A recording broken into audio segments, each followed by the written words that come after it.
അപകട സ്ഥലത്ത് നിന്നുള്ള ദൃശ്യങ്ങളാണ് ഈ കാണുന്നത്.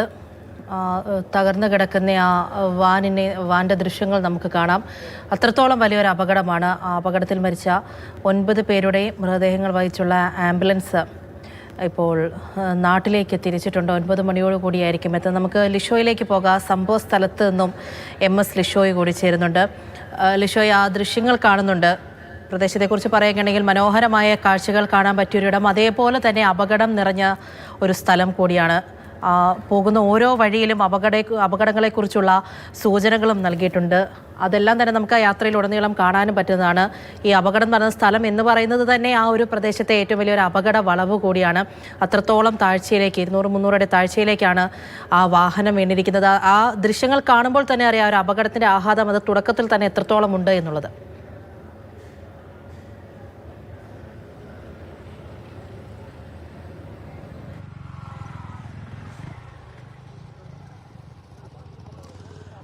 തീർച്ചയായും, അതായത് ഈ ഒരു സ്ഥലം എന്ന് പറയുന്നത് വലിയ ഒരു വളവ് തന്നെയാണ്. 13ാമത്തെ ഹെയർ പിന്നാണ് ഈ ഒരു മേഖലയിൽ ഉള്ളത്. ആകെ 40 ഹെയർ പിൻ വളവുകളാണ് ഈ ഒരു സ്ഥലത്ത് ഉള്ളത്. അതിൽ 13ാമത്തെ ഹെയർ പിൻ വളവാണ്.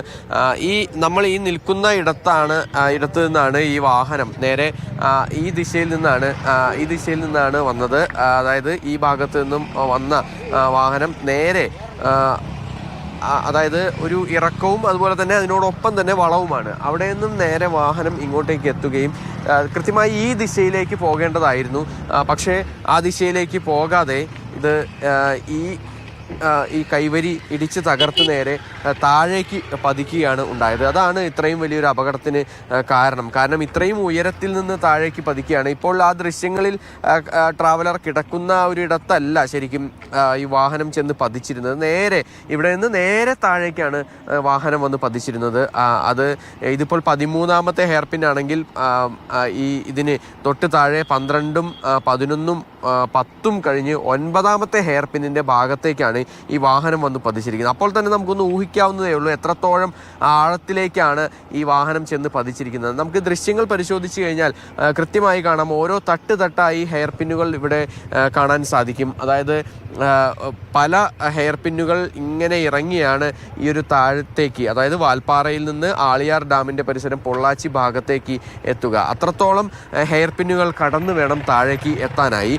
അപ്പോൾ ആ ഹെയർ പിന്നുകൾ വളരെ ശ്രദ്ധയോടുകൂടി വാഹനം ഓടിച്ചില്ല എങ്കിൽ അത് അവിടെ അപകടം ഉണ്ടാകും. ഇവിടെ എല്ലായിടത്തും തന്നെ സൂചനാ ബോർഡുകളുണ്ട്. ഈ അപകടം ഉണ്ടാകുന്ന ഒരിടമാണ്, അതുകൊണ്ട് തന്നെ സൂക്ഷിച്ചു പോകണമെന്നുൾപ്പെടെയുള്ള കാര്യങ്ങൾ സൂചിപ്പിച്ചുകൊണ്ടുള്ള സൂചനാ ബോർഡുകളൊക്കെ തന്നെ ഇവിടെ ഉണ്ട്. നമ്മൾ ഈ കാണുന്ന ഇടത്ത് തൊട്ട് താഴെ വാഹനം വന്ന് പതിച്ച ഇടത്ത് തന്നെയാണ് അവിടെ നിന്നും ഇതുപോലെ തന്നെ സമാനമായ രീതിക്ക് ഒരു കൈവരിയുണ്ട്. ആ കൈവരിയിൽ തട്ടി നിൽക്കുകയായിരുന്നു ഈ ട്രാവലർ.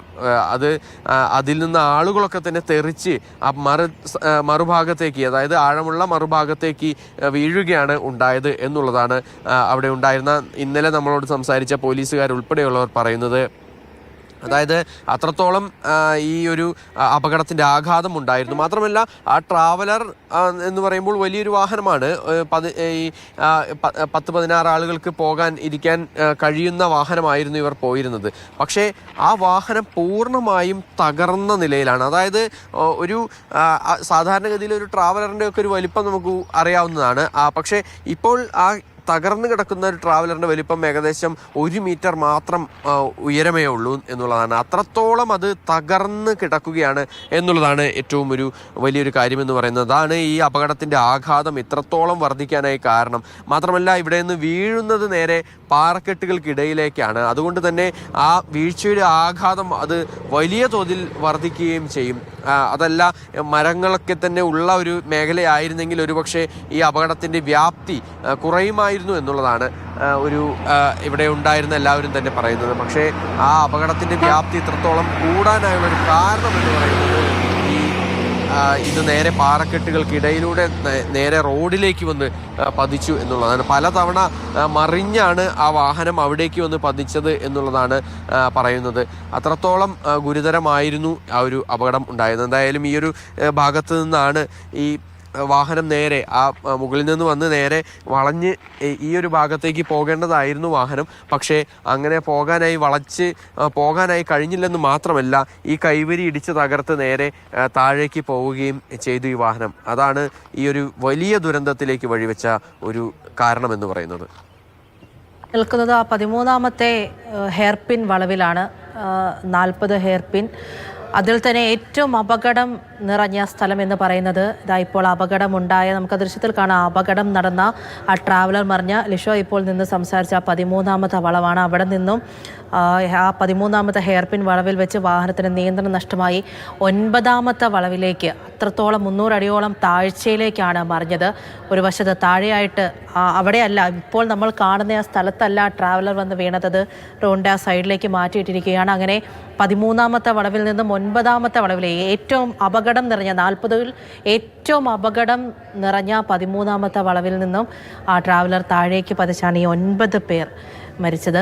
ആ സംഭവ സ്ഥലത്ത് നിന്നാണ് ഇപ്പോൾ ലിഷോയ് നമ്മളടുത്ത് സംസാരിച്ചത്. അത്രത്തോളം വലിയൊരു അപകടമാണ്. അങ്ങനെ മരിച്ച ഓരോരുത്തരുടെയും മൃതദേഹം നാട്ടിലേക്ക് എത്തിക്കുകയാണ്.